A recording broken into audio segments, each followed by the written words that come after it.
extraordinary that jars us out of our comfort zone. And that is called call to adventure. Okay. It's often creates a crisis in our lives. It certainly did for me, and I'll share more about that. It forces us to question everything we thought was real, true about life, about ourselves. It really throws us into what I call creative tension, or it can be really uncomfortable tension. Okay. So, so there's the ordinary, there's the call to adventure, the threshold where an event forces us to kind of pivot in our lives. It can be small, it can be big. Okay. And it can happen more than once. It's not this, none of this is a once and done thing. The stages up here, the ones I'm going to talk about, it's not linear. I mean, it's spiraling. Like you'll go through these stages over and over and over and over and over. I used to say, like, I can't believe this is happening again. I thought I dealt with this. So I think a key point I want to make is evolution initiations are spiraling. You know, it's not a straight linear shot, neat and clean conclusions. Now, once, you know, this kind of call to adventure happens, you cross a threshold, there can be a lot of back and forth. Do I want to go? Don't I want to go? I'm comfortable where I am. But then there's this tension pushing us into something new and unfamiliar. So there's a lot of refusal going on, you know, or we make 5 steps forward, 4 steps back, or 10 steps forward, 20 steps back. You know, it's not neat and clean. Okay. And there's no wrong way to do it. Okay. So there's no, like, I'm really blowing this, you know, it's just your unique process. And along the way, we can meet mentors and helpers, and we can meet enemies. Okay. So, you know, if you think about like a lot of movies, like mythical movies, well, Harry Potter's classic. I mean, Harry Potter had, you know, was full of enemies and I mean, full of mentors and allies, you know, and he had a real heroic journey. And, you know, we'll go close to like really having to die to our old identity eventually. And that could take months, years, or decades. Again, no formula timetable. Eventually, hopefully the end result of all this is returning to the community and bringing gifts we've gained, knowledge we've gained, and sharing those gifts and knowledge with the community. But I don't want to paint a picture that this is all sweetness and light. No spiritual bypassing, please. I meet so many people that want to spiritual bypass things and like think that the whole spiritual path is staying in the light and always feeling good feeling. You know, you got to feel it all. You got to go into the darkness, move through the darkness sometimes on the journey and transmute the darkness and come back to the light. But sometimes it's gone way underground and it's not fun.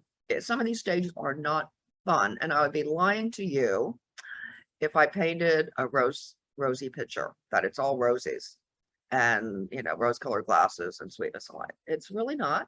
And it doesn't mean you're wrong on your path if those stages are happening. It's part of the journey. Okay. So that's just the basic formula. So I don't know if you want to keep that up, you know, while I talk. So let me just time myself a little bit here.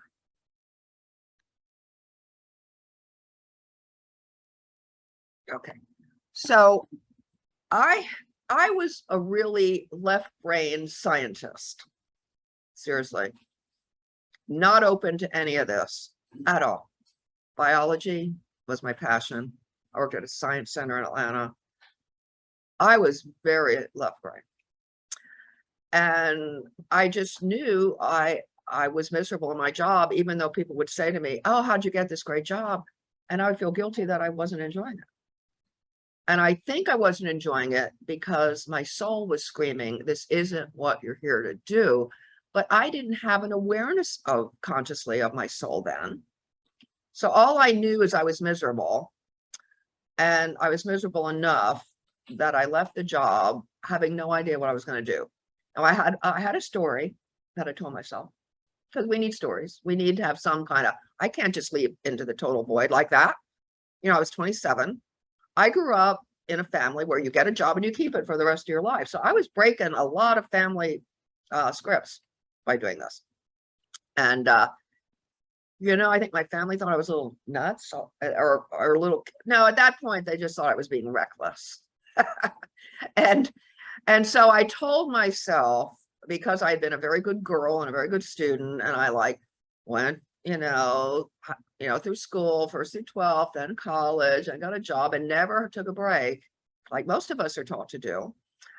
So I decided I was going to take 3 months off, and that was radical at that point. I was going to take 3 months off and decide if I wanted to go to grad school in biology or psychology, because I studied both. That was my story.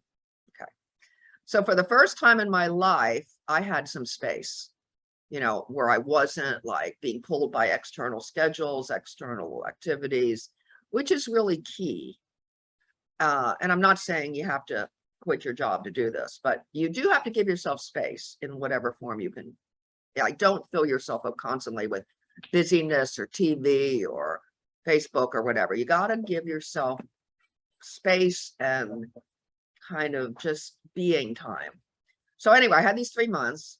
I had no idea what was going to fill in. So I was very shocked when I had met this man who was a Renaissance music. He was a painter, and he played in a Renaissance music group. And so he and I just got to be friends. And one day he was a starving artist. And one day he said, I have to sell my lute. I need the money. Well, I just went like, I just got really upset with him. You can't sell your lute. I mean, and I drove home. I thought, Dianne, that was a little off the top, you know, like your reaction was really off the top. So I go home that night and I had bought a Renaissance music album. This is way back when there were albums and turntables. I'm really dating myself, Carol. Okay. And I had not played the album yet. I had it for a couple of months and I put it on. I went out to clean up the kitchen. And this Renaissance music comes on.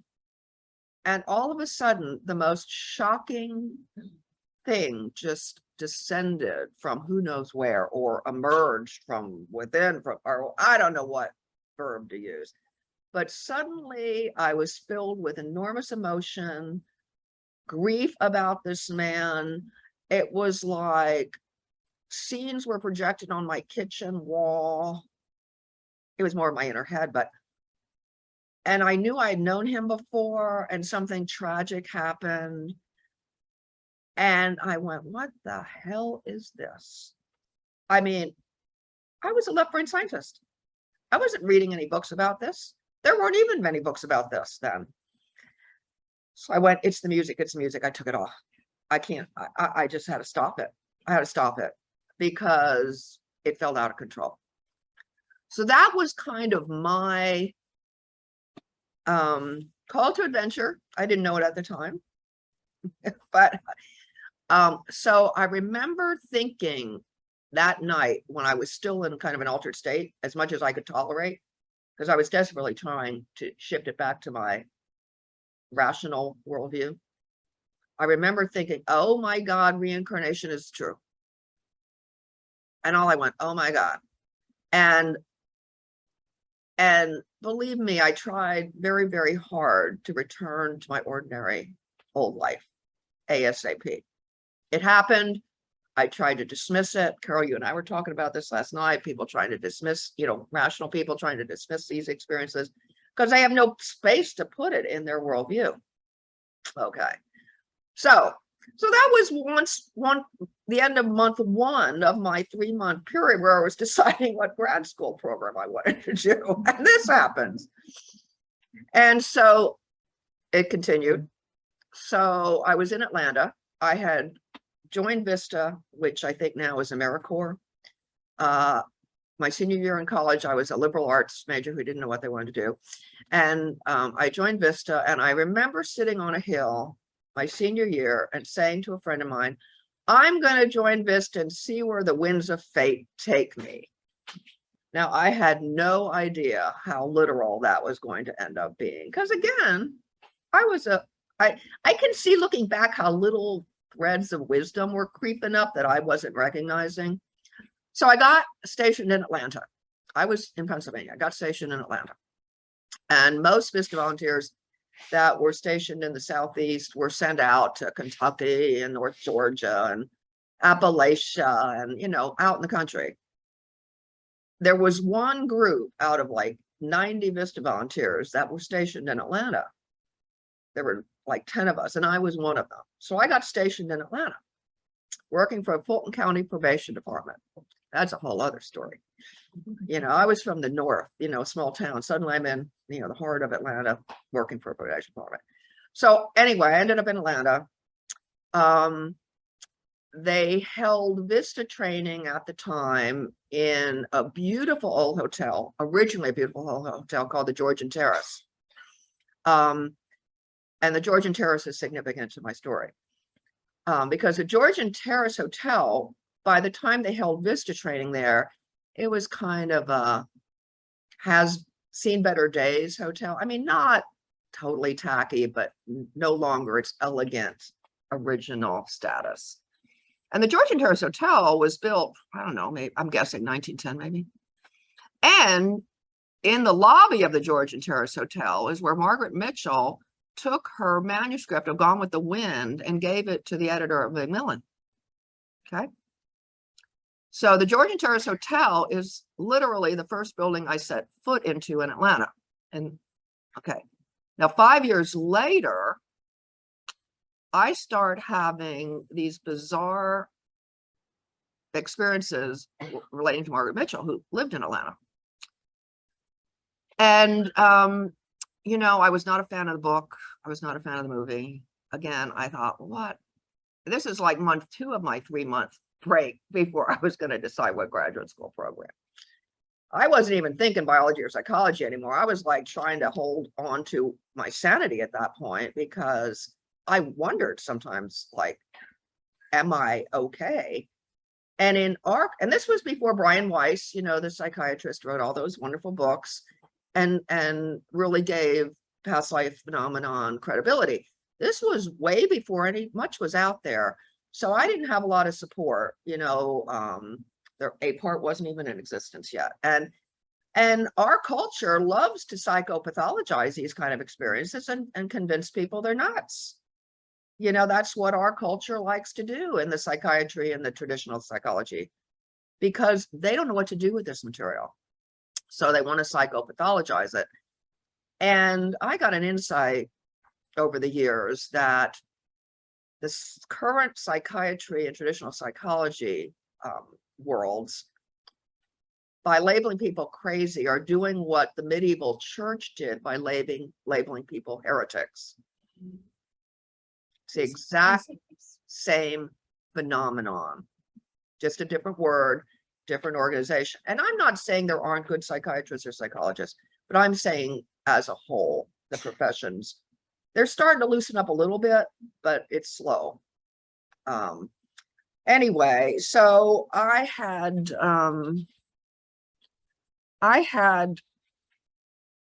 go into the whole story now because we don't have time, but I started to have these experiences. Like I was living temporarily in Margaret Mitchell's old neighborhood because my apartment was sold, the house was sold, and I was in between apartments. So I was house sitting, and it just so happened where I was house sitting was literally blocks from where she lived. You know, and probably being in the same neighborhood, Atlanta's a big city, being in the same neighborhood probably activated this and probably was part of the design. So one day I felt intuitively guided to go find her house. I read like a brief biography on her, and there wasn't much. It was really superficial. And I didn't know anything. And it turned out she was killed on Peachtree Street, hit by a car. More on that later. And she lived her whole life within like a 6-block area. Okay. And so I felt guided to go to this address, and it was on Crescent Avenue. And I'll read what happened. This was when things started getting serious. Okay, I'll just read parts of this. So I have a manuscript that I haven't published yet, but I'm working on it. It's been a lifelong initiation. This whole thing has been a lifelong initiation to go public with this, because, you know, there's the whole criticism is everybody's always somebody famous, you know, that I've wrestled with. And, you know, but the truth is, just like Matthew Perry, I don't know if anybody's seen Matthew Perry's doing an interview with Diane Sawyer about, you know, the actor from Friends, about his inner demons, fighting his inner demons. You know, just because you're a public figure doesn't mean, you know, things are rosy in your life. And Mitchell had a lot of inner demons, based a lot on living in a Southern patriarchal culture. That made her crazy. Not crazy, but that gave, you know, really made things difficult with her, for her, you know, because she wasn't given permission to be successful. So my book's quite a feminist statement also. So anyway, one day, again, I had all this space. I wasn't going to a job. So one day, this intuitive voice said, go up and look for this house on Crescent Avenue. So I find it, and here's some excerpts. I felt a bit like a detective, except I wasn't sure what the assignment was. Walking along one block section of Crescent Avenue, I glanced up at every address, trying to locate the number 979, which would match the number scribbled on a wrinkled slip of paper I cradled on my hand. So I'm walking down the street, I find the house. Okay. So I find the house, and then a subtle, like a chill goes down my spine. And again, I'm still the rational biologist. I'm kind of going, what the heck is this? You know, it makes no sense. Let me try to dismiss it. So I still didn't know what I was doing. And I'm staring at this. The house was totally dilapidated by then. I mean, really dilapidated. Nobody was living there. There was no trespassing sign on the fence, you know, but you could still see the address. It has since been turned into a Margaret Mitchell Museum, but that was decades later. So I decided, I don't know why the heck I was guided here. And I go and get in the car. And I turn right onto Peachtree Street.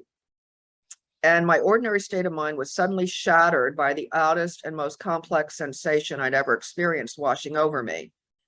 Powerful feelings erupted forcibly and spontaneously, and I burst into uncontrollable sobbing.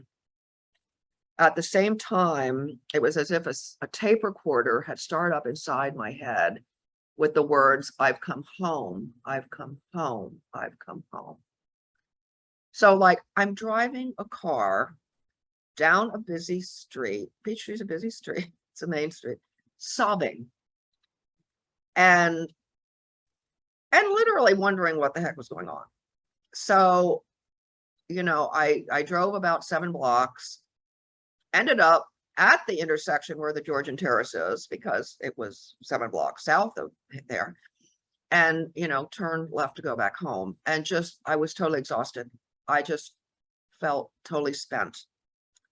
So that was probably, you know, the whole thing with the Renaissance musician was really tame compared to this experience.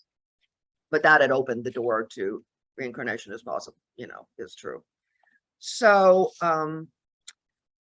that started my initiation that has, for me, been lifelong as far as Mitchell's unresolved issues are concerned. I've had many other memories of other lifetimes that aren't public names and have a lot of healing to do. So this isn't the only one, but this is the one that has been most potent. And maybe it's because it was most recent. Maybe it's because she died suddenly with things unresolved. And there's and I mean, I cast my fate to the wind and joined Vista, and I got sent right back to her world, literally, at age 22. And so there's a great quote by a man named Morris Netherton. Do you know his work, Carol? Morris Netherton was an early pioneer in past life therapy, and he wrote one of the first books called Past Life Therapy. I think it's out of print, hard to get. But he has a quote that just really speaks to my experience. And he says, death is a great unresolved trauma. When death comes suddenly, especially when death comes suddenly, we just take the unresolved issues into another lifetime. Okay. So this is why, if you ever do regressions, why the therapist will emphasize so strongly processing the consciousness of death to release the patterns. Okay. So while I was in Atlanta, you know, umpteen synchronicities happened, umpteen intuitive guidance happened. But I always lived in town even before this started, but now I was like literally in her 6-block area over and over again. And I wrote once, I feel like a stranger in a land of familiarities, because I could feel her, I could like see it through her eyes, but nobody could see her and me. You know, it was weird. And then I realized that, and this is very pertinent to this weekend, Halloween, being Halloween, I realized that maybe let me get this right. Maybe we are our own ghosts, meaning past life residues, past life personalities haunt us, not in a negative, destructive way, to resolve, to help, to kind of team up with us, to help us resolve what they couldn't resolve then. Okay. And I want to recommend a really good book. It's came out in 91, but it's still readily available. It's by a man named Chris Bache, B-A-C-H-E. It's called Life Cycles, Reincarnation and the Web of Life. And if you only read one chapter, read the Oversoul chapter, because I read Chris's book years after I had these experiences, and his book captured what I was experiencing better than anybody else. And he wrote a lot about past life personalities being like dynamic living realities. They're not static. They're not like static and frozen somewhere. They may be like latent, and it's not time for them to move forward into your consciousness. But once it's time for their unresolved issues to be healed, or for you to become conscious of this, for your own healing, for your own growth, for your own claiming your talents and your gifts, and maybe even your purpose in this life that's connected to that lifetime, they start to, in a way, dialogue with us. You can maybe hear an intuitive voice that isn't yours, but maybe a past life presence. Emotion, they can dialogue through emotions. Like I would have a lot of Mitchell's emotions that she wasn't even conscious of be triggered in Atlanta, because, you know, she lived in a very repressed, you know, Southern women were supposed to look a certain way, and she had a lot of rage that she never gave herself permission to feel. And I felt it, and it wasn't just mine, you know, it was a lot of hers. And so they dialogue with us in many, many ways for the purpose of growth and healing, not in any kind of negative, detrimental way. I hope when I say ghost, you know, we have this cliche about ghosts are scary, and it's scary because our culture, up until recently, the past couple of decades, hasn't taught us how to work with us. You know, that's why the Symposium and, you know, all the material out on past life regression is so very, very beneficial, you know, to all of us. Okay. So I think, since I've been talking for a while, why don't we take about 10 minutes? And Carol, can you get the music? Can you find the music for you can just sit and go inwardly focused. You can journal, you can do both. And I'm just going to put out kind of a really open-ended instruction to just be receptive to whatever comes to your mind about any stages of this hero's journey map that we discussed. If there are none, don't worry about it. There's no right or wrong answers. Don't worry about doing it right. Don't worry about, you know, not being distance along on the path. You know, everybody's path is unique. Everybody's timetable is unique. But I want you to just be receptive to applying what we talked about so far to your own life. and take about 10 minutes, and then we'll bring it back to anybody who wants to share can share. Questions, comments, discussion, okay?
Okay,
just take another 30 seconds or so, to gradually come back to waking consciousness.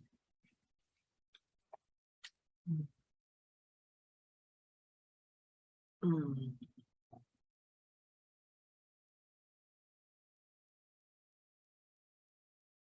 Finish up writing what's coming through, or you can keep writing even after we start talking.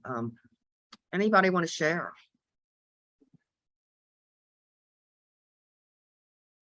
Anybody have any questions on anything we talked about so far? Yeah, I have one. I didn't get the connection. You went to Atlanta and you went to Margaret Mitchell's house. Mhm. What is your connection with Margaret Mitchell? I didn't understand that. Possibly a reincarnation experience. Didn't you say she just died? Oh, no. She died in 1949. Okay. Yeah. So you believe you're the reincarnation? Very possibly. Mhm. Yes. What year were you born after that? 52. Now I really dated myself. Age is a number. I feel like about late 40s, it's how you feel. Mhm. Okay.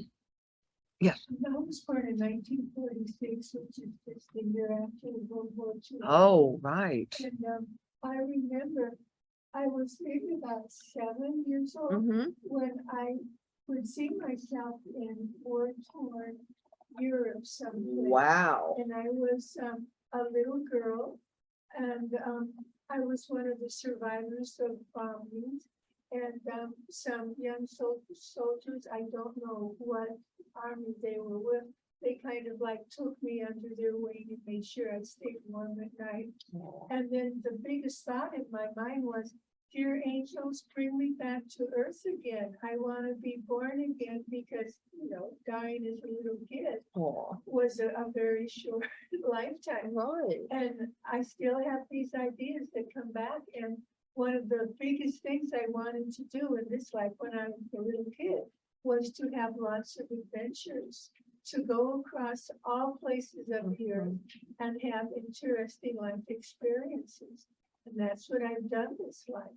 Well, good for you. That's a powerful memory. Yeah. And that really fits, Carol's work with children remembering, so you're fitting what's coming up this afternoon.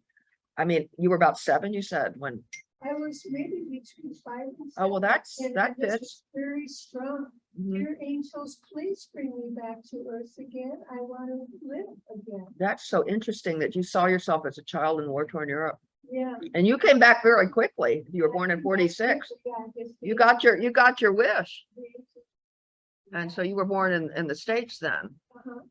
which was more safe to Right. your soul. Like, hey, there's no war going on over there. And the first place I went to when I went to Europe, I went when I was 19 on a student trip. Mhm. It was Germany, and I stayed in Germany for about 3 or 4 months working in a German hospital, being the household lady, you know, bringing the food to the patients and then washing their dishes and cleaning floors. Mhm. So I was living with the nurses and the nursing quarters. Were they German then? The rest were It German? was all German. You were the only American. Yeah, I was the only American, so I had to speak German all the time.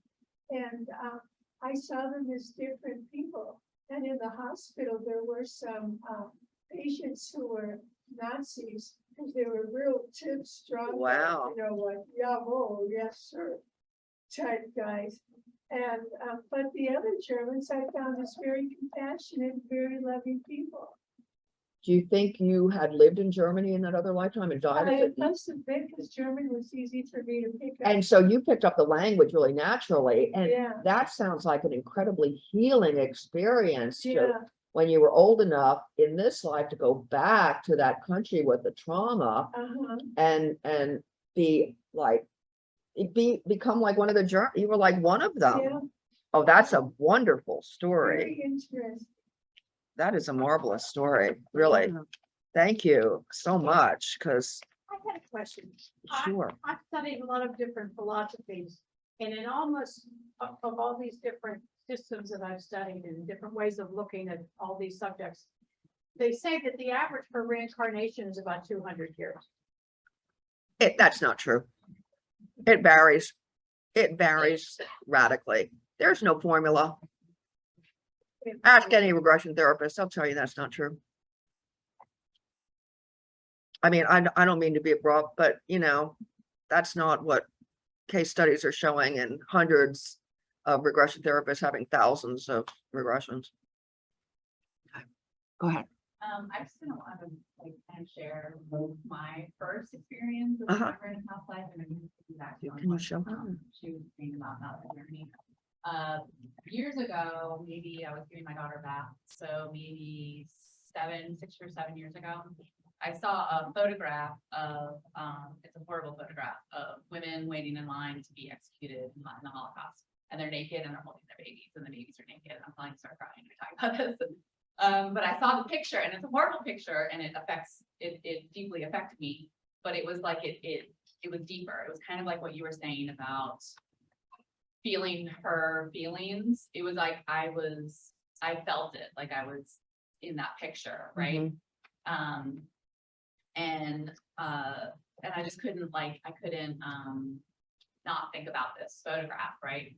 And so I mean, I would weep thinking about this photograph. I would cry so like deeply, like I had experienced that death. And then just through my own meditations and you know, the techniques that I developed personally to connect with my past life. I was driving one day, which is kind of how I have a lot of my spiritual awakenings, is by myself in the car at the red light. And I just kind of talked to spirit, like, you know, was I in this picture? Was I a woman in this picture? And then I reincarnated, and it was like, it's just that voice. Yes, yes, yes. So then fast forward from that, a couple of years ago, I got certified as a hypnotist. And in the course that I was in, I met a man named Arthur, and he and I just connected. We would do break-off groups and practice our hypno, you know, our techniques and stuff. And he and I just started talking, and he was very interested in reincarnation and past lives. And so he and I would talk about that. And he asked me, what was the first thing that kind of made you accept it or believe, you know? And so I told him that story, and he said, what picture is that? And I told him the picture, and it's pretty, you can find it on the internet. And he actually found the original photograph and found where the picture was taken. And he said, that's where my family was, that camp. And so he and I, he's in California, he and I developed a relationship, and his sisters actually researched that he believes that his family, his the matriarchal lineage was one of those women in that picture. Wow, And so he and I were friends. that's powerful. This is how it works.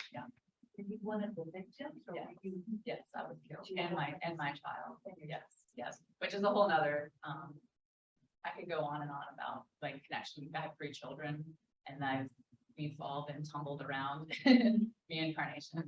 That's a great Yeah. phrase, tumbled around. Yeah, but yeah, it's I don't know what the photograph is called, and I mean, I don't suggest anybody looking at it, because it's not a horrible picture. It was in Ukraine. I don't know the name of the camp, but it's a very grainy picture. It's about 6 women, they're naked. 2 of them are holding children that are naked. The children are about 2 or 3 years old. And the story that he researched is that they were being lined up to be shot. And so they're standing in line watching what's going on, and they know. And I don't know who took the picture, or why, but yeah. Well, thank you for sharing that incredibly profound, experience. And it's I mean, there must be so many people with trauma from World War II, let's face it. And here we have 2 right in this room. 3. And, I mean, this is how it works though. And I want to just comment that the emotion you had erupt is so convincing to me. You can't make that kind of emotion up. It was like unignorable.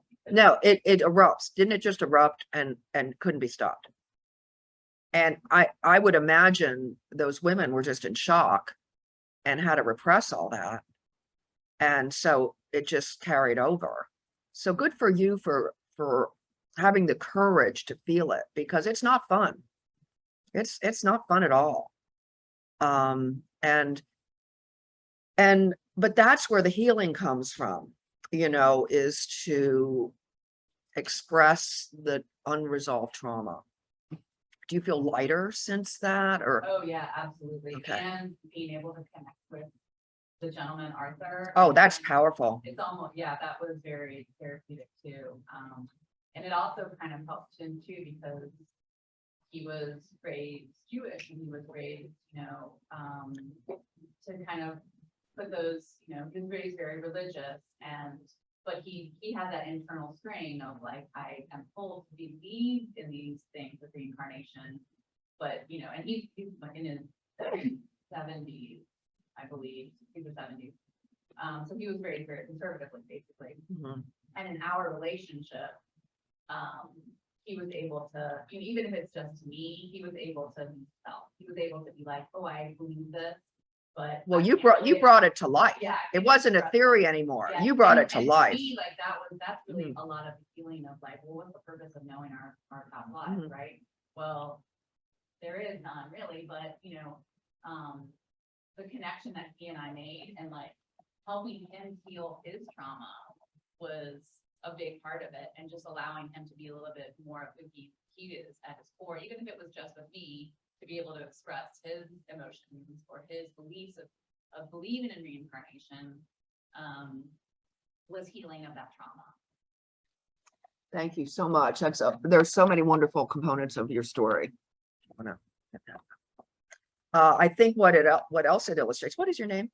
Jenny. I think what else it illustrates, Jenny, is how like there's a divine wisdom linking people up that need to meet. I call it the cosmic choreographer because I love dance. So I just call it the cosmic choreographer. It's kind of alliteration is fun too. But I mean, so your own healing has already rippled out and touched his life in a profound way.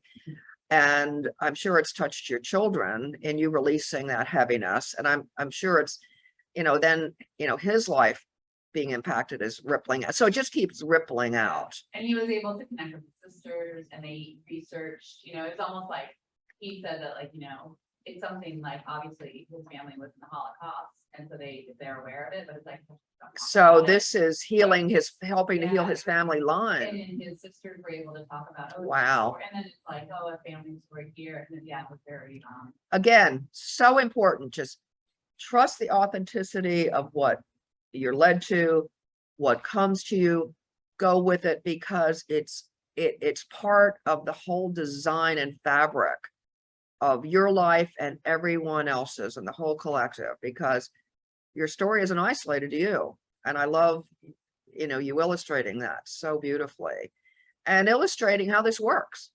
Like that photo just was the trigger, but anything can be the trigger when it's time to heal a past life residue, and you didn't ignore it or brush it aside, and you just had the courage. Well, it sounds like you couldn't not go there, but that's a profound story. And there's a lot of people who died with trauma, and there's how many wars have been going on for millennia, and a lot of trauma. World War II is the one that comes to our mind, and two beautiful illustrations of past life memories from World War II here today. Thank you so much for having the courage to talk about it. It's very profound, and I think illustrates so well, the discussion here this morning, because, we all have these residues, and we're all here to heal and grow and evolve and go through our own initiations. So these are two beautiful illustrations, and you'd like to share? My name is Ruby. Ruby?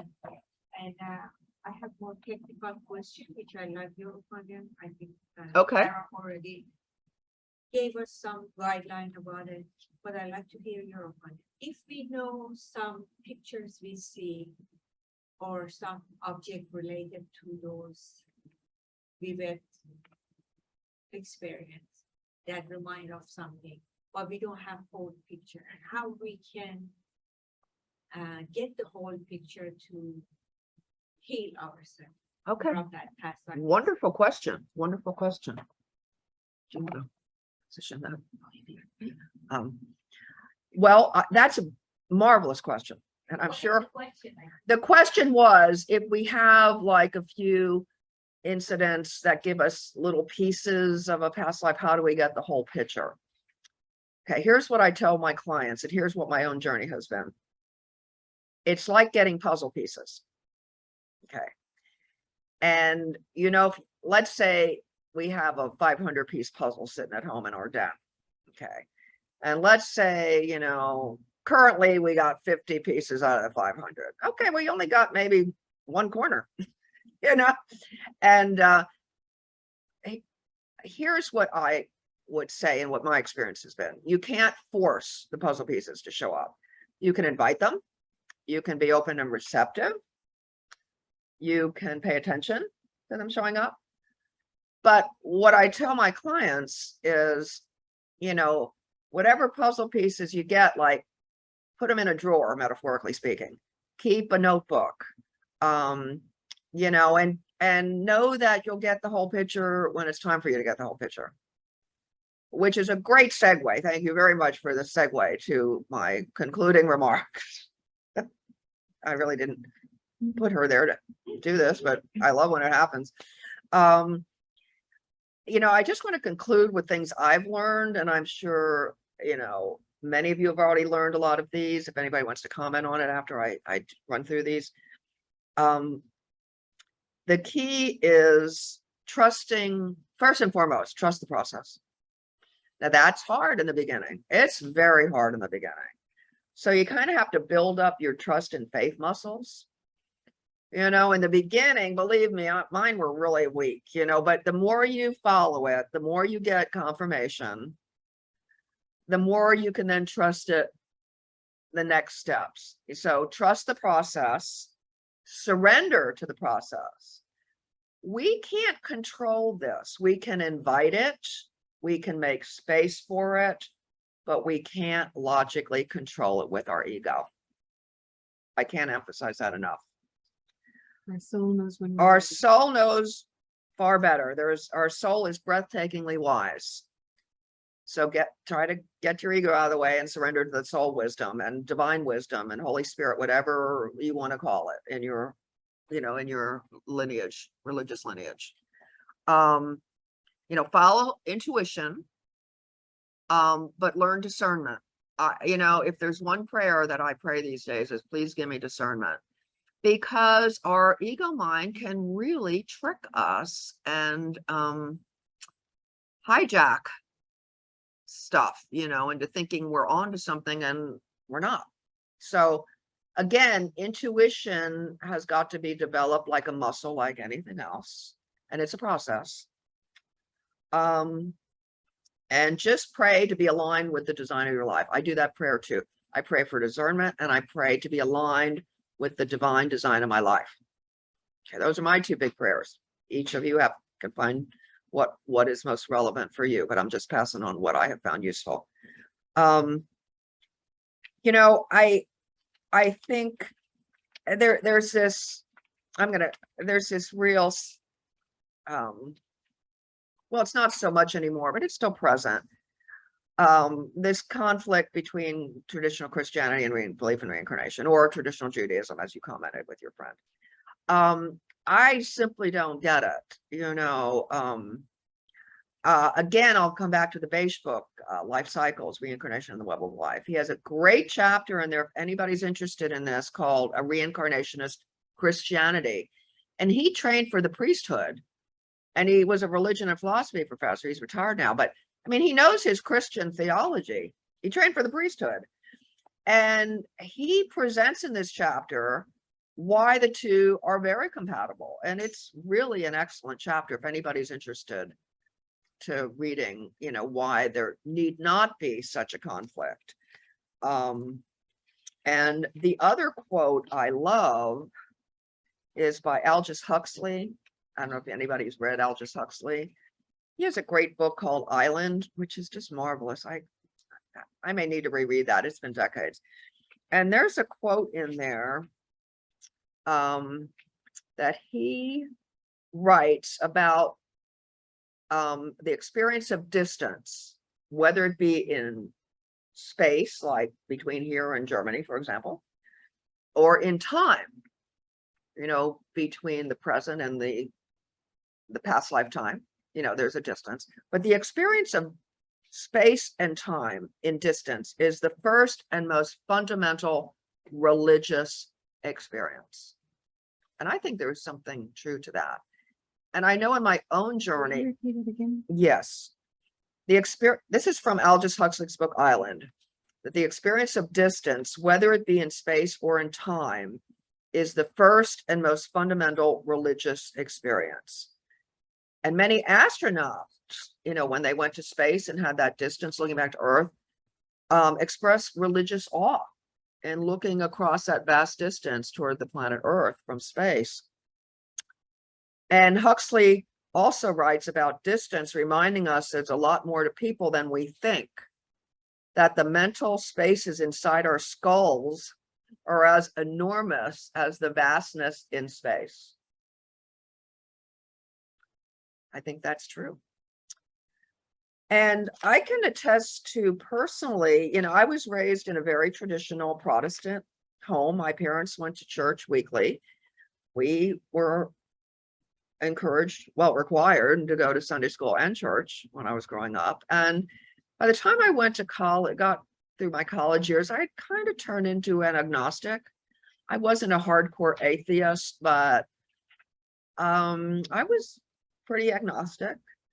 So it was only, say, 5 years later when I had these shocking experiences of my soul across the distances of time and knew I was a soul, that it brought me back to God, so to speak.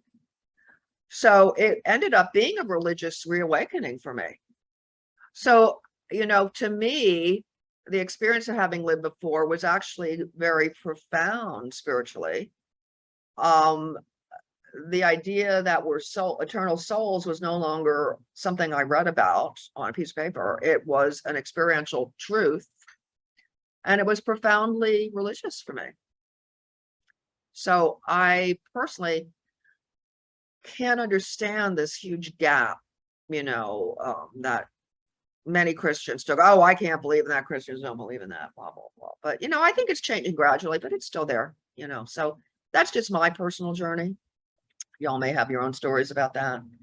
But I think that, Aldous Huxley's quote is great. And if anybody wants to read a good book, Island is good. I think I'm going to reread it. It's been about 30 years since I read it. So I'm going to close with a very seasonal experience I had just the other day. I take my dogs for walks every morning, and I was walking on this. I live in Pennsylvania, and the leaves are already starting to blow down there. So the path was full of beautiful, colorful leaves. And I'm walking along this path, and this phrase came to me about, walking along a beautiful leaf-strewn path. And I got this hit that, the colorful leaves, we're walking along a path in life, and the colorful leaves, in a way, can be seen as elements of past seasons of other lifetimes. And we're walking on the path that has been strewn with leaves that came down from their lifetimes. And I don't know if it resonates with any of you. It spoke to me when I did it. I don't know. This is the first I've talked about it. So, I think, we're on paths, and your paths are unique, and you can use these universal frameworks, but don't lock into it as a rigid formula. Okay. Hold it loosely is my, I think, parting words. And how are we doing on time? We got 2 minutes for questions, comments. Yes. In church, in the Episcopal and the Catholic Church, they have the Nicene Creed. And it does talk about life everlasting, but I have to tweak it a little bit, which means not just sitting in heaven in the clouds and playing the harp. It means coming back again and again.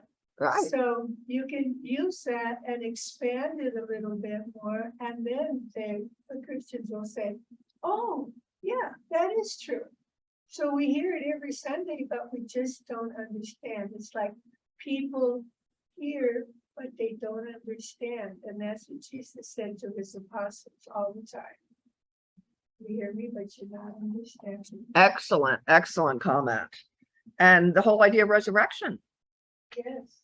also is the same thing. You tweak that, and like you prayed, I want to be born, I want to come back on earth because I really didn't get to live my life. Well, that you resurrected as a little girl in 1946 in America.